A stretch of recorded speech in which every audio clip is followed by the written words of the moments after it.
del taller de Milo Lockett vinimos a conocerlo en primera persona. ¿Dónde se inspira? ¿Cómo trabaja sus obras? ¿Qué piensa del fracaso? ¿Y cuáles son sus próximas metas? Un reportaje para no perderse.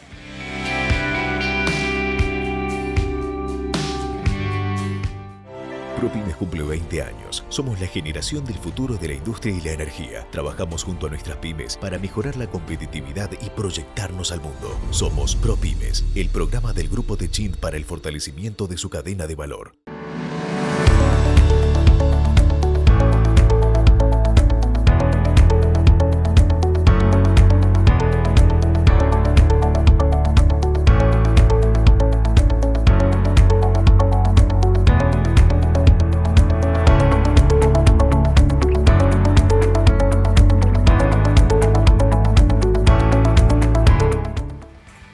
Bienvenida.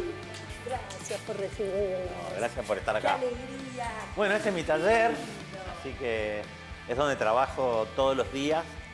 Tengo una parte donde va la obra más terminada y acá es la obra que está en proceso Me encanta. durante todo el proceso de la obra, ¿no? ¡Cuántos colores! Y me gusta mucho el color. Veníamos para que veas el... Milo Lockett, qué bueno estar acá en tu atelier, en tu casa. Muchas gracias por visitarme. Un placer. ¿Cuándo nace el artista? Porque empezaste en el rubro textil, o sea, muy distinto de lo que haces. Yo creo que siempre tuve la idea de dibujar y de pintar de muy chico, pero siempre también tuve la idea de que no iba a vivir del arte y que tenía que trabajar. Y así fue como siempre tuve como ese espíritu emprendedor.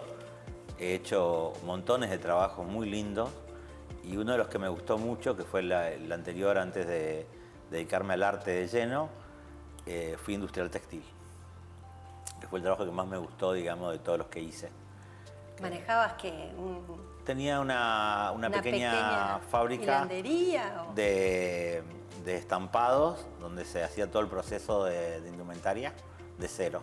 Entraba el rollo de una remera y salía una remera empaquetada. ¡Qué bárbaro! Sí.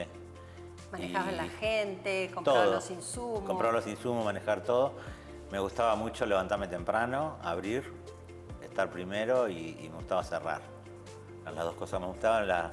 Había hecho todo un sistema de luces que me gustaba prender las luces. Tenía un tablero que me costó mucho llegar, fue de los últimos que hice. Pero me gustaba mucho prender el tablero y que se prendan las luces. Ese ruido era increíble.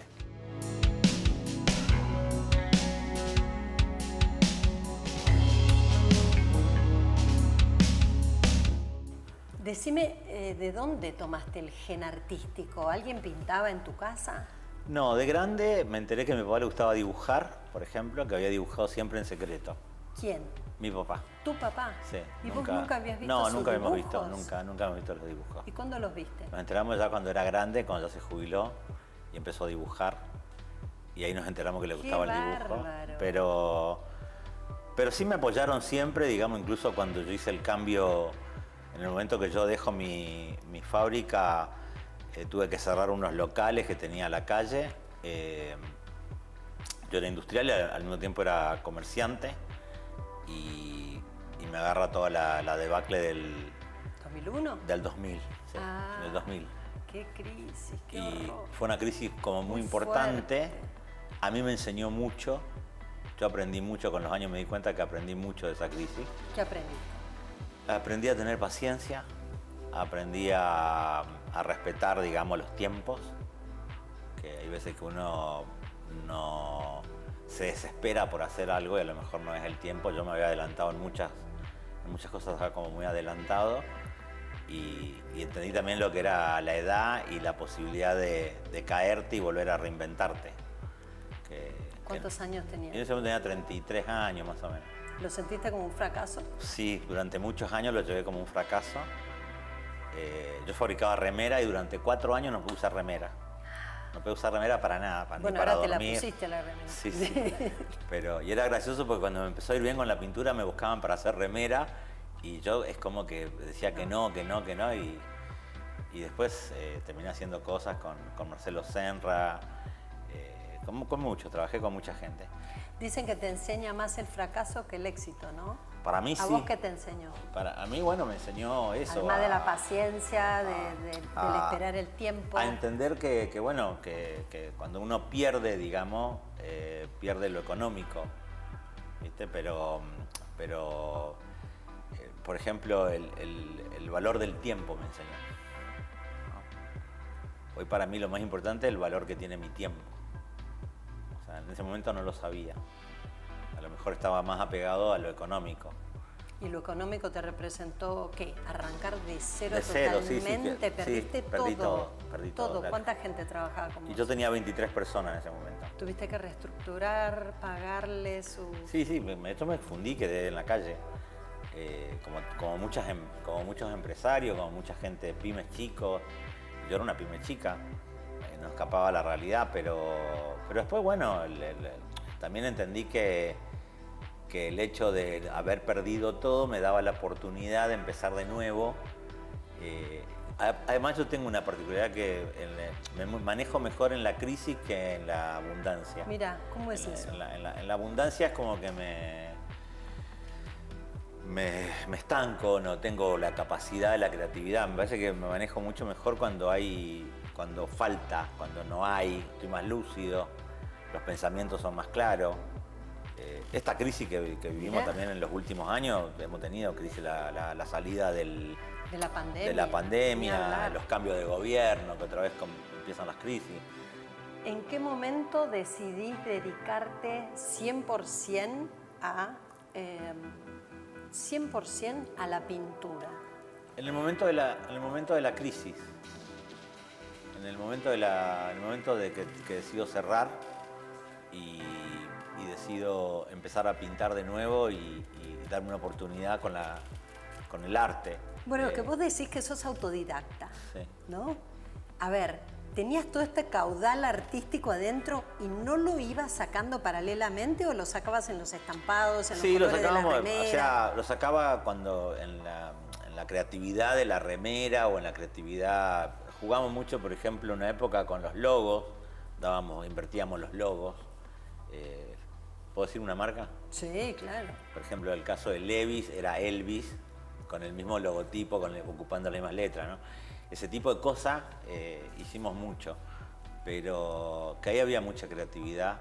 Empezaban a entrar las cosas importadas y nosotros dábamos vuelta a los logos, le buscábamos la vuelta cómo sumarnos a las marcas sin ser una marca y manejábamos todo lo que era la venta del underground de la... Sí, como el ojo lee sí. Y de golpe es tan fuerte la identidad visual que aunque escribas otra cosa, parece. Sigue leyendo la marca, ¿no? Y eso, por ejemplo, ahí me parece que puse mucha creatividad en esos años de las estampas, que las hacíamos en distintos lugares, porque como hacíamos por ahí cosas que eran de marcas, teníamos que tener talleres como clandestinos a veces. Todo eso era como divertido.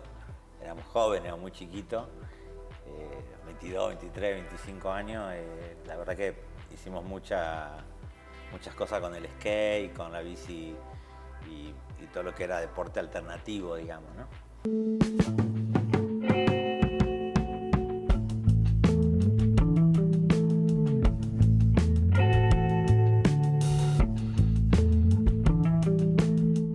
¿Cómo encontraste tu propio estilo pictórico? Porque tenés un estilo muy característico, que eso no es tan habitual en todos los pintores, ¿no? En general atraviesan diferentes etapas, pero a vos es como que has sido fiel a ese estilo a lo largo de los años. A ver, cuando yo empecé, yo ya tenía una idea de algo que me gustaba y eso se fortaleció con los años. Pero sí es cierto que también muchas veces no seguí la corriente, ¿no? No seguí lo que estaba de moda. O sea, fui muy fiel a eso, a tener una impronta y a defenderla, a ponerle palabras, a ponerle color, a sacar cuando hay que sacar, a dar una vuelta, a reinventarme todo el tiempo. O sea, cuando empecé pintando sobre papeles, después vino un proceso sobre madera y después de eso vino la tela, y ahora estoy volviendo otra vez a la madera, a la cerámica.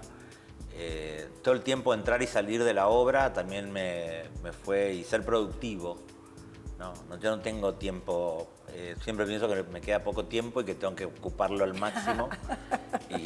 ¿Que sos bastante obsesivo del manejo del tiempo? Sí, el tiempo sí, me encanta hacer muchas cosas durante el día y tener como mucha actividad, digamos. Porque ¿Cuántas horas pintás? todas las que puedo. Pero, por ejemplo, llegás a tu taller, que es divino, A la mañana, lo veo lleno de hago un tachos promedio de pintura. no menos de 8 horas. Hago ese promedio no menos de 8 horas. ¿Todos los días? Todos los días. ¿De lunes a viernes? De lunes a viernes. Sábado sí. y domingo te lo tomás Y los para sábados familia. a veces trabajo, a veces ¿sí? no, depende del sábado. Pero ahora me obligo mucho a dejarme los sábados, para mí. Pero después en la semana me parece que la única forma de ser productivo es pintando, es trabajando. Y ahí vas encontrando también, y por ahí te repetís, hasta que en un momento aparece algo que yo siempre le digo a mis padres, le digo, estén atentos cuando aparece esa puerta que te abre lo que va a ser la obra. Me haces acordar a esta frase que se le atribuye a Picasso, que decía que la oportunidad, que la inspiración me encuentre pintando. Claro, obvio, sí, totalmente, no existe. Yo no creo en la inspiración, por ejemplo, que es otro gran tema de discusión con mis padres, porque yo no creo que estar inspirado todos los días. Yo vengo a trabajar todos los días, vengo a trabajar. Hay días que son más, que uno está más lúcido, hay días que uno tiene como más encanto y encuentra y es más rápido, y hay días que son de mucho sufrimiento, porque no vaya a ningún lado, porque no. Sin embargo, los días que menos ganas de trabajar son los días que más termino trabajando. O sea, esos días que no haría nada, o que empiezo diciendo no tengo ganas. Cuando no tenés ganas, pintás cosas que decís, porque sí, empiezo a hacer. Pintás cosas que son más tediosas, tipo el fondo, una base, o no. Hago como ejercicios y voy buscando que me guste lo que estoy por hacer. ¿No? Pero contame cómo es el proceso creativo. ¿Vos vas directamente a la obra, haces bocetos? ¿En qué momento te inspirás? Yo no hago bocetos. A lo mejor en algunas obras puede pasar, como la que está allá arriba, digamos, que a lo mejor sea un pedido, entonces hay un esquema de trabajo, ¿entendés? Y puede haber un dibujo muy primario que se acerca a lo que sería un boceto. Pero en general yo no hago boceto. Generalmente entro a la tela y la pinto.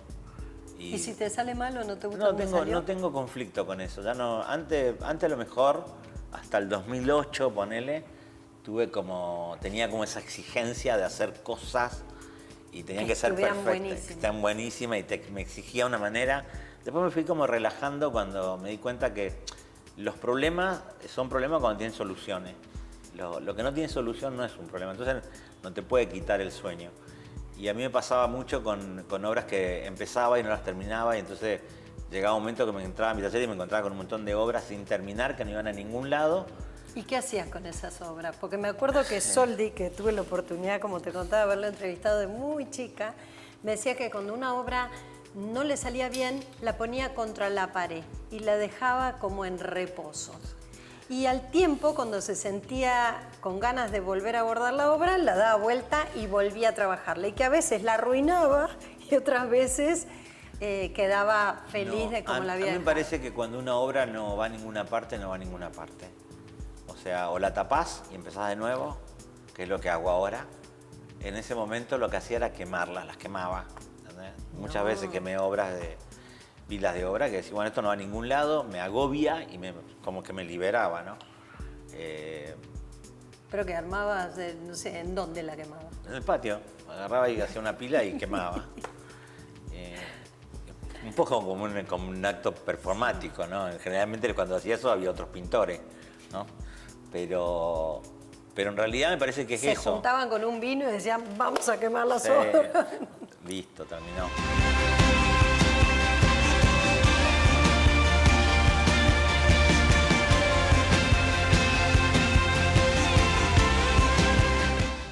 ¿Cuál es el mensaje o los temas sobre los que vos en general trabajás? A mí me interesa mucho la mirada. Me parece que la mirada de una persona dice todo. Para bien o para mal.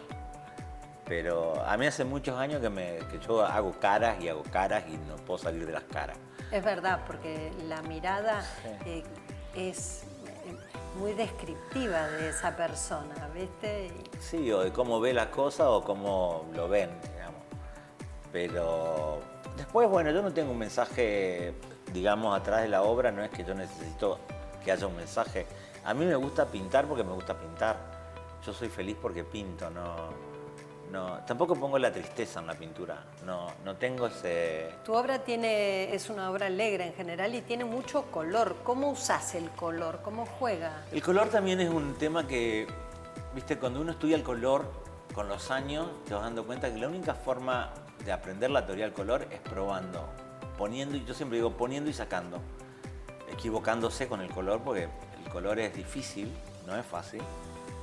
Yo muchas veces me equivoco y hay veces que es gracioso porque me dicen qué bien que lo pusiste y a lo mejor está horriblemente mal puesto, pero... Es esa percepción, Sí. Depende de cada uno, o sea, hay Para algunos... mí sí, con los años también aprendí eso. No, como que el espectro cromático varía desde la percepción y desde la cultura. Fíjate que hay culturas norteñas que son muchísimo más coloridas que tal vez países...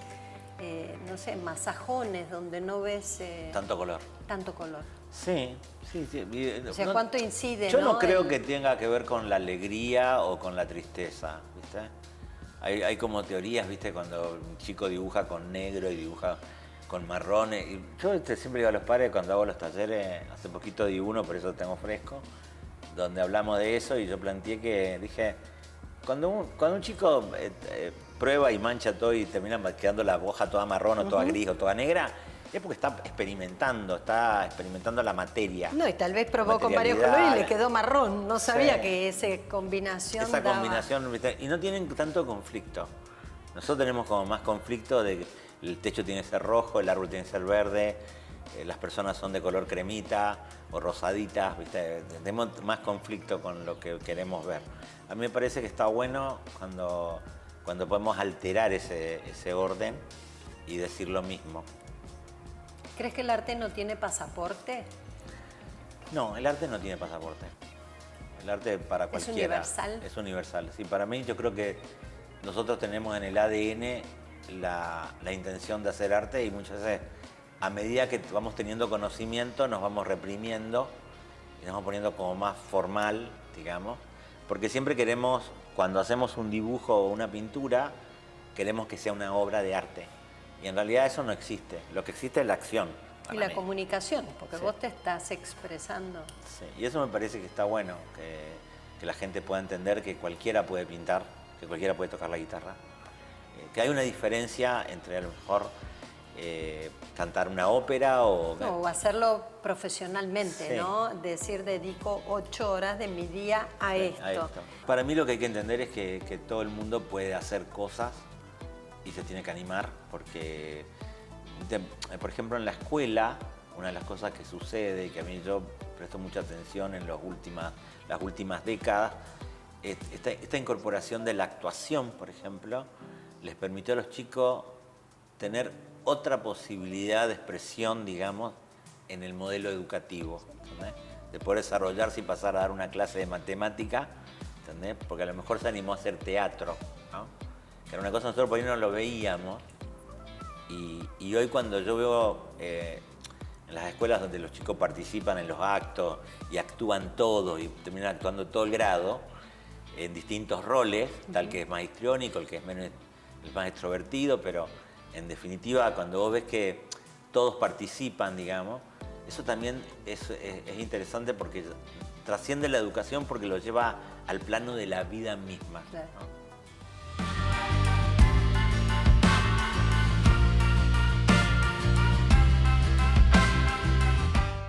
¿Cómo ves vos el tiempo pictórico que vive la Argentina hoy y cómo te llevas con tus contemporáneos?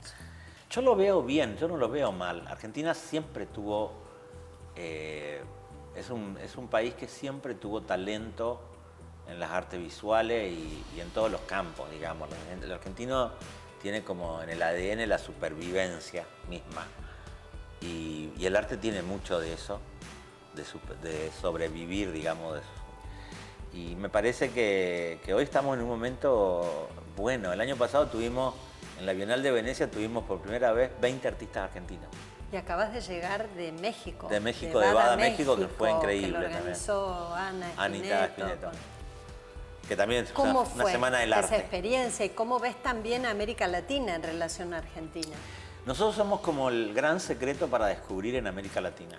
Me parece, Argentina tiene un potencial increíble, estuvo muchos años cerrado y a lo mejor ahora tenemos como un proceso de cambio y de apertura. Y me parece que en relación calidad y precio en el arte, en el mundo del arte, somos como un nicho, así como lo fue África hace 20 años para Europa, ¿no? Pues fíjate que en los últimos 10 años los artistas africanos retomaron valor, digamos. Y eso está pasando en México. Esta Semana del Arte que hace México, donde hay más de 6 ferias al mismo tiempo y donde nosotros tenemos una feria como Bada, que es una feria argentina, que la exportamos, donde hay artistas de Colombia, de Perú, de Brasil, de México. Me parece que eso nos pone en escena. Sí, le da visibilidad al arte argentino y también poquito. puede ser parte de la marca país, ¿no? El perfil artístico. Yo creo que sí, tenemos que tratar de... Así como el buen vino, así como lo es las carnes. Sí, tranquilamente tenemos que pensar que Argentina podría exportar arte. Estamos en un buen momento porque en el mundo entero ya no quedan nichos, lugares donde ir a buscar. ¿Cómo se evalúa una obra? Porque muchos se acercan al arte para comprar una obra, no solo porque le gustó la obra, pero también porque quieren hacer una inversión.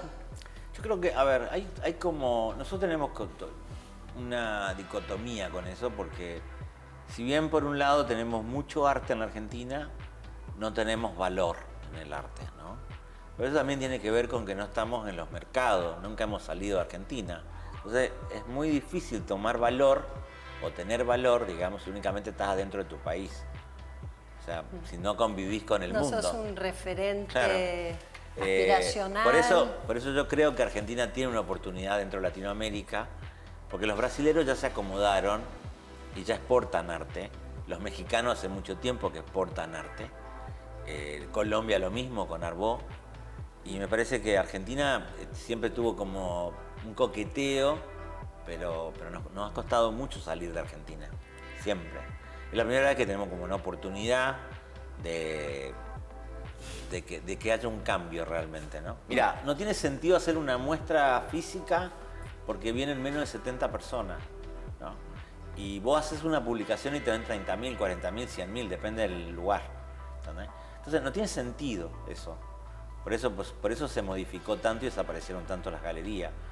Porque me parece que hoy el arte vos lo podés encontrar, podés llegar al artista de manera inmediata, te podés comunicar enseguida, no importa dónde esté. Nosotros ahí vendemos obra en toda la Argentina y es muy gracioso eso. Antes no sucedía eso. Hasta la pandemia, por lo menos, seguro, no sucedía. Y hoy te habla una persona de Jujuy y a los 2 días tiene el cuadro allá, 3 días tiene el cuadro allá. Y ahora con inteligencia artificial, que vos le podés dar las ideas y hasta te puede pintar un Milo Lockett, ¿cómo lo ves? Lo veo bien, yo no lo veo mal. A mí me encanta. ¿Sí? Sí, me parece que... ¿No le tenés miedo? No le tengo miedo. ¿Ni te imaginas un bot acá igual que vos pintando? No, nada. No tengo nada de miedo de eso porque me parece que si nosotros lo ocupamos bien vamos a cambiar el mundo, ¿no? Vamos a tener mucho más tiempo, vamos a ser mucho más eficientes. Yo no creo que así como... ¿Usás las aplicaciones de inteligencia artificial? No las uso algo? todavía, no, pero veo mucho. Miro porque me da curiosidad. Y lo que sí me parece que tenemos mucho más miedo porque no conocemos, por el desconocimiento. No, tal vez por saber en qué manos cae, si lo produce gente buena y le da un uso bueno a la inteligencia artificial o lo produce alguien que no tiene buenas intenciones para ese uso, ¿no? Pero es como la bomba atómica. Sí. Es tal cual, o sea, no es tan diferente. Pero me parece a mí, volviendo al tema que sí me interesa, es que nosotros nos tenemos que preparar para ese mundo. Y a los chicos los tenemos que preparar para ese mundo. O sea, todo lo que nosotros hemos aprendido, lo que hemos vivido, quedó en una parte de la historia de la humanidad. Sí, es analógico, pero tenemos que ser phygital, ¿no? Physical y digital, las dos cosas. Las dos cosas. Porque el digital solo se queda corto, pero el physical solo claramente también. Sí, pero... ¿Qué valores le pasas a tus chicos? Además de esto de que sean abiertos, globales. Yo quiero que sean personas buenas, que no le hagan mal a nadie. O sea, siempre el eje va por ahí, ¿no? Todo lo que uno hace bien, vuelve bien, y todo lo que uno hace mal, te vuelve mal. Cosechás tu siembra. Exactamente. Pienso eso, lo pienso.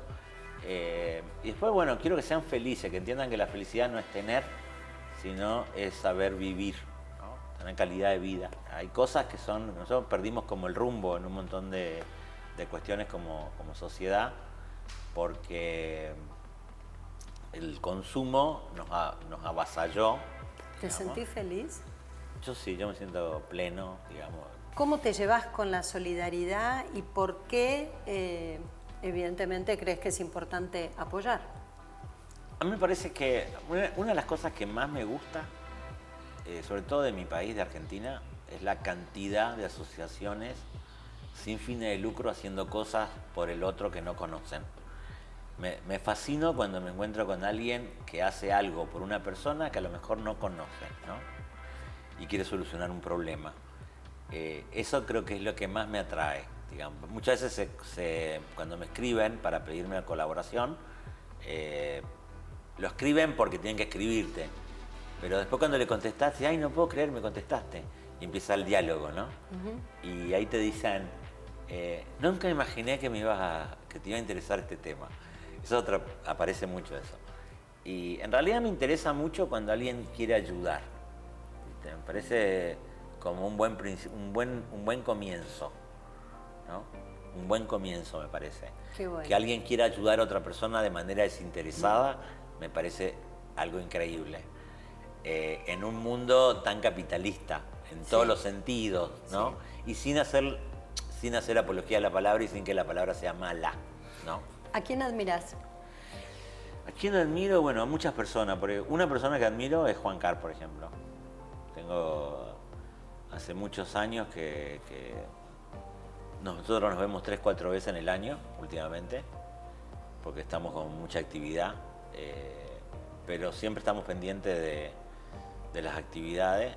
Y él es una persona que me parece que tiene como mucha claridad sobre lo solidario y sobre lo humano, digamos, y este tema de la red solidaria. Bueno, la Fundación Sí, también. Margarita Barriento es una persona que admiro muchísimo. Sí, la verdad que sí. Me parece que va por ahí más que por el mundo del arte. ¿Viste? No, yo no creo que únicamente tus referentes tengan que ser o tengan que tener correlatividad con tu actividad. ¿Hobbies? ¿Dejas el pincel y qué tenés ganas de hacer? Me gusta estar en el bar a mí. ¿En el bar? En el bar. Me gusta sentarme en el bar, me encanta. ¿Tu trago favorito? Tomo cerveza, whisky tomo. Pero me gusta tomar un café, me gusta hablar, me gusta estar con amigos. ¿Y se te acerca mucho la gente? Porque tal vez, sí, como sos una figura ya conocida... Soy sociable, soy una persona sociable y aparte soy muy cercano. No construí una imagen distante, digamos, al contrario. Soy una persona muy accesible. Nos dijiste en el reportaje que te gusta pintar rostros porque te gusta también la mirada. Sí. ¿Cuál es la mirada de Milo Lockett y qué legado querés dejar a través de tu obra? Yo no sé si quiero dejar un legado, pero sí quiero que la gente piense que lo puede hacer, que no es tan difícil, ¿viste? Que no tenga miedo de hacer cosas, de animarse. Me refiero al mundo del arte, ¿no? Con respecto al arte. Y después, con respecto a vivir también, uno se tiene que animar a vivir. Animar a vivir. Me encantó. Milo, placer. Gracias por el reportaje. Gracias. ProPymes cumple 20 años. Somos la generación del futuro de la industria y la energía. Trabajamos junto a nuestras pymes para mejorar la competitividad y proyectarnos al mundo. Somos ProPymes, el programa del Grupo Techint para el fortalecimiento de su cadena de valor.